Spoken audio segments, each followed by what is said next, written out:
Welcome to 11 Alive's special Voices for Equality. I'm Aisha Howard. It's our mission here at 11 Alive to help lift up those who are doing some amazing things to promote diversity, equity, and inclusion all across Atlanta. In the next half hour, we're celebrating Black history through the faces and stories of the women behind the movement. They are trailblazers, pioneers, innovators, and icons. From the ladies who first set the stage to those who are now carrying the torch, it's time to take a closer look at how Black women are shaping our rich history. Hosea Williams is one of Atlanta's most celebrated civil rights leaders. He was an ordained minister, an activist, and Martin Luther King Jr.'s right-hand man. Under the flagship of the Southern Christian Leadership Conference, Williams organized civil protests against racial, political, and social injustices. Williams was a businessman and a philanthropist, giving back to Georgia and the country with his Atlanta-based organization, Hosea Feeds the Hungry. He leaves behind a legacy that continues to grow with every passing generation. But it's his wife, Juanita Williams, who also belongs in our history books. She helped to plant the seed with her devotion to the cause and to her family, all while making it her mission to make Atlanta better. The power of a quiet mind was Juanita Williams.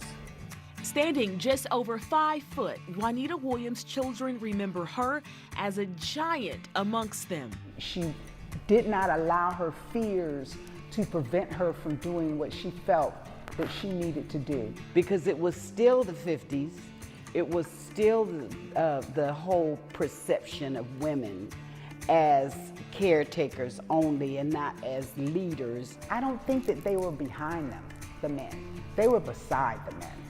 And Juanita's husband, Hosea Williams, was propelled to the national spotlight.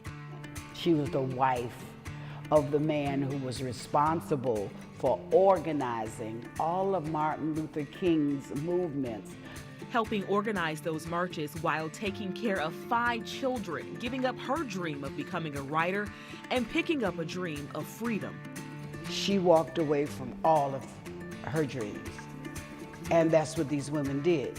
But then they also had the fear of their families being in danger, because at one point the Ku Klux Klan burned a cross in our yard and we went into hiding.